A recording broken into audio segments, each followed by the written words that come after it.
आज आमी आपनादेर बानिये देखाबो सिक्रेट टिप्स सह आसल लाच्चा परोटा बानानोर रेसिपि। नमस्कार बंधुरा, सुतीष्णास फैमिली किचेने आपनादेर सबाइके स्वागतम।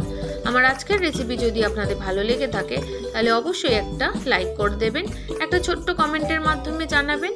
और जोदि चैनेले नतून बंधु हये थाकेन ताहले प्लिज बंधुरा चैनेलटी सबस्क्राइब करे पाशे थेके जाबेन। लाच्चा परोटा आपनारा अनेकेई बानिয়েছেন बंधुरा, तबे এই स्पेशल लाच्चा परोटा आगे किन्तु कोनोदिन बानानনি। ताहले चलुन बंधुरा और बेशी देरी ना करे झटपट बानिये फेली आजकेर এই लोभनीय आसल लाच्चा परोटा बा स्पेशल लाच्चा परोटार रेसिपि।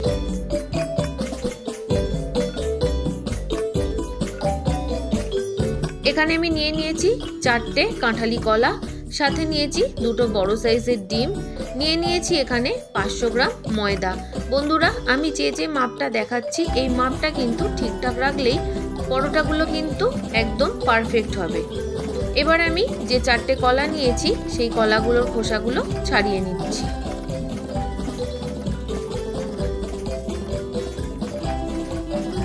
এইভাবে লাচ্চা পরোটা কারা কারা বানিয়েছেন অবশ্যই কিন্তু কমেন্ট করে জানাতে ভুলবেন না। দেখুন এখানে 4টে কলা আমি ছাড়িয়ে নিয়েছি। এবার একটা গ্রেটারের মাধ্যমে কলাগুলো আমি ভালো করে গ্রেট করে নেব। কলাগুলো যদি গ্রেটারের মাধ্যমে করা যায় তাহলে কিন্তু খুব ভালো মতো পেস্টটা হয়, তবে আপনারা যদি হাত দিয়ে একদম ভালো মিহি পেস্ট করতে পারেন সেটাও কিন্তু করে নিতে পারেন।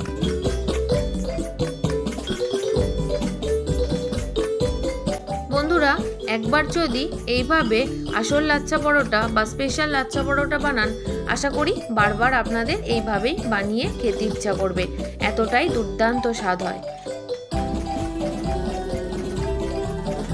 এদিকে কলাটা সুন্দর মতো গ্রেট করে নেওয়া হয়ে গেছে।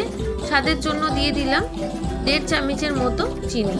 চিনিটা কলার সাথে খুব ভালোভাবে মেশাতে থাকবো। চিনিটা যাতে তাড়াতাড়ি গলে যায় তার জন্য আমি একটা হ্যান্ড ব্লেন্ডারের মাধ্যমে মেশাচ্ছি। দেখুন মেশাতে মেশাতে রংটা কিন্তু একদম সাদাটে সাদাটে হয়ে গেছে। এবার আমি এখানে অ্যাড করব যে ডিম নিয়েছিলাম সেই ডিম। 500 গ্রাম ময়দার জন্য কিন্তু আমি 2টো বড় সাইজের ডিম ব্যবহার করেছি।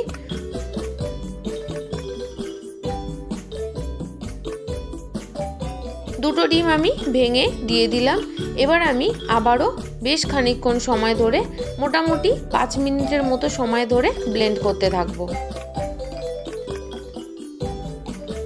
যত বেশি ব্লেন্ড করা হবে পরোটাটা কিন্তু ততটাই সুন্দর হবে। দেখুন বন্ধুরা সুন্দর মতো আমার ফেটিয়ে নেওয়া হয়ে গেছে। এবার আমি এর মধ্যে দিয়ে দেব টক দই। আমি যতটা টক দই দিয়েছি মোটামুটি বড় চামচের 4 চামচের মতো টক দই।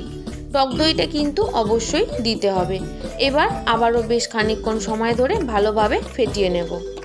আবারও মোটামুটি 3 থেকে 4 মিনিট সময় ধরে আমি ফেটিয়ে নিচ্ছি।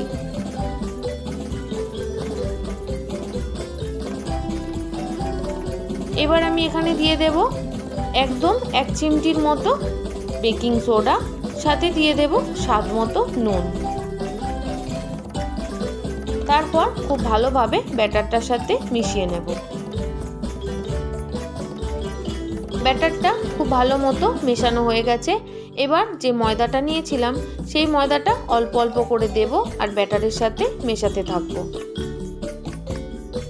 একবারে কিন্তু ময়দাটা দিয়ে দিলে হবে না, অল্প অল্প করে দিতে হবে আর মেশাতে হবে। আমি আবারও বলছি বন্ধুরা 500 গ্রাম ময়দার জন্য কিন্তু 4টে কাঁঠালি কলা আর 2টো ডিমই যথেষ্ট।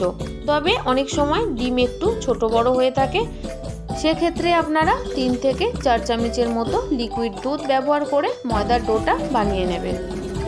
আমার কিন্তু যে মাপটা নিয়েছিলাম এই মাপেই পুরো 500 গ্রাম ময়দা সুন্দর মতো মেখে নেওয়া হয়ে গেছে। যে সকল বন্ধুরা প্রত্যেক দিন আমার ভিডিওর সাথে সম্পূর্ণভাবে জুড়ে থাকেন তাদের সবাইকে জানাই অনেক অনেক শুভেচ্ছা, অনেক ভালোবাসা। প্লিজ বন্ধুরা রেসিপিটি যদি আপনাদের ভালো লেগে থাকে তাহলে অবশ্যই কিন্তু একটা লাইক করে দেবেন আর রোজকার মতো একটা ছোট্ট কমেন্টের মাধ্যমে জানিয়ে দেবেন যে রেসিপিটি আপনাদের কেমন লাগলো। দেখুন বন্ধুরা, অল্প অল্প করে ময়দা দিচ্ছি আর মেশাচ্ছি। যখন ময়দাটা একটু শক্ত শক্ত হয়ে যাচ্ছে, এবার আমি ভালোভাবে হাত দিয়ে মেখে নেব।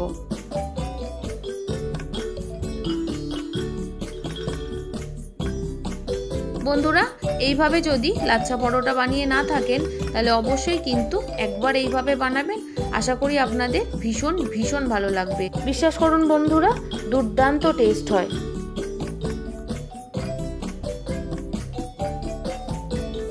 ময়দাটা কিন্তু খুব বেশি নরম করে আমি মাখবো না, একটু শক্ত শক্ত করেই মাখবো। দেখুন অনেকটাই মেখে নেওয়া হয়ে গেছে। এবার আমি এখানে দিয়ে দিচ্ছি 3 চামচের মতো সাদা তেল। আপনারা সাদা তেলের বদলে ঘিয়েরও ব্যবহার করতে পারেন। তেলটা দেওয়ার পর আমি প্রায় 5 মিনিটের জন্য ভালো মতো করে মেখে নেব। দেখুন বন্ধুরা, ময়দাটা কিন্তু খুব স্মুথ করে ডো বানিয়ে নেওয়া হয়ে গেছে। এবার আমি ঢাকা দিয়ে 2 ঘন্টার জন্য রেস্টে রেখে দেব। 2 ঘন্টা পর ঢাকনা খুলে আমি আপনাদের একটু দেখিয়ে দিচ্ছি যে ময়দাটা কতটা শক্ত মেখেছিলাম আর দেখুন কতটা নরম হয়ে গেছে। এবার আমি আবারও 3 থেকে 4 মিনিট সময় ধরে ময়দাটা খুব ভালোভাবে মেখে নেব। 3 থেকে 4 মিনিট সময় ধরে মেখে নেওয়া হয়ে গেলে এবার আমি ময়দা থেকে লেচি কেটে নেব। তবে লাচ্ছা পরোটার লেচি যেহেতু একটু বড় বড়ই হবে। আমি 500 গ্রাম ময়দা দিয়ে 9টা লাচ্ছা পরোটা বানিয়েছি। লেচিগুলো কেটে নেওয়া হয়ে গেছে। এবার আমি লেচিগুলো ঠিক যেভাবে দেখাচ্ছি এইভাবেই কিন্তু আপনারা বানিয়ে গোল গোল পাকিয়ে নেবেন। যে সকল বন্ধুরা আজ আমার চ্যানেলে প্রথম এসেছেন, প্লিজ বন্ধুরা রেসিপিটি যদি ভালো লেগে থাকে তাহলে অবশ্যই কিন্তু সাবস্ক্রাইব করে পাশে থেকে যাবেন, সাথে একটা লাইক করতে কিন্তু ভুলবেন না। আর যদি রেসিপিটি ভালো লেগে থাকে তাহলে কিন্তু একটা কমেন্ট করে অবশ্যই জানাবেন। দেখুন বন্ধুরা, সমস্ত লেচিগুলো কিন্তু গোল গোল পাকিয়ে নেওয়া হয়ে গেছে।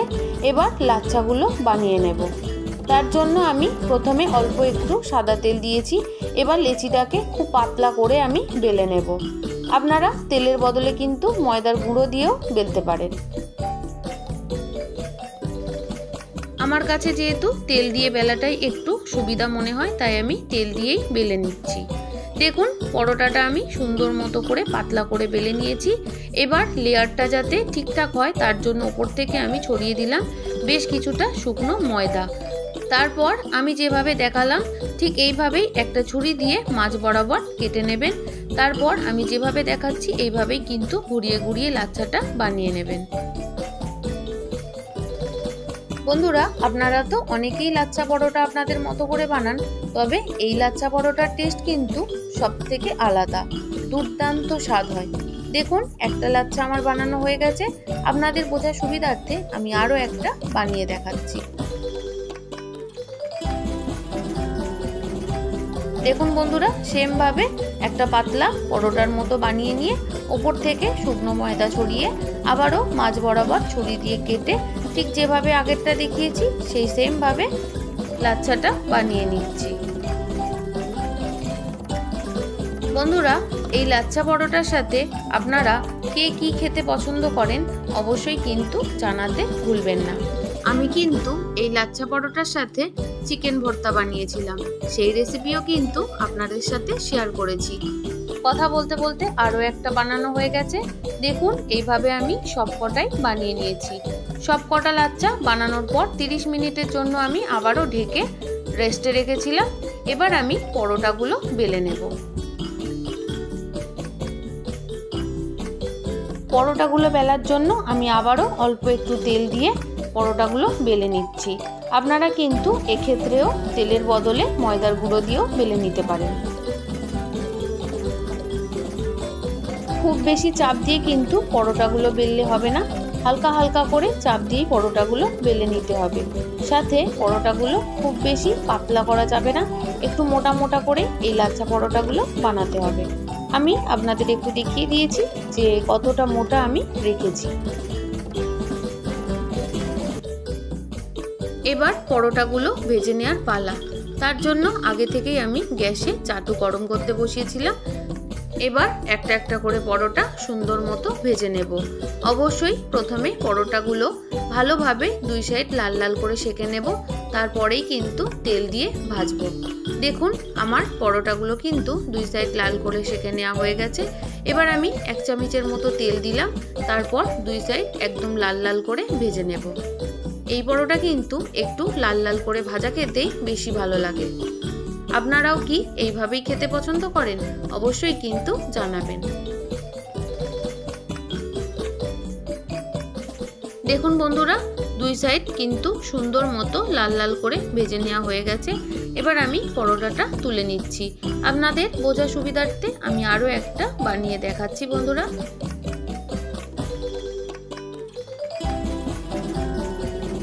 একইভাবে পরোটাটা আমি দুই সাইড প্রথমে ভালোভাবে লাল লাল করে সেঁকে নিয়েছি, তারপর আবারও তেল দিয়ে ভালো মতো করে দুই সাইড লাল লাল করে ভেজে নেব। তাহলে বন্ধুরা দেখলেন তো আসল লাচ্ছা পরোটা কিভাবে আমি বানালাম। এই পরোটা বানাতে যা যা আমি ব্যবহার করেছি তার কোনোটাই কিন্তু স্কিপ করবেন না, প্রত্যেকটাই কিন্তু দেবেন, তবেই কিন্তু এত সুন্দর পরোটাটা তৈরি হবে। রেসিপিটি যদি খুব বেশি ভালো লেগে থাকে তাহলে অন্য বন্ধুদের সাথে শেয়ার করে দেবেন। আমার সাথে এতক্ষণ ধৈর্য ধরে থাকার জন্য আপনাদের সবাইকে অসংখ্য অসংখ্য ধন্যবাদ। আপনারা সবাই ভালো থাকবেন, সুস্থ থাকবেন। কাল আবারও একটা নতুন কোনো সহজ কোনো রেসিপির সাথে চলে আসছি। আর অবশ্যই কিন্তু পরোটাটা ট্রাই করবেন।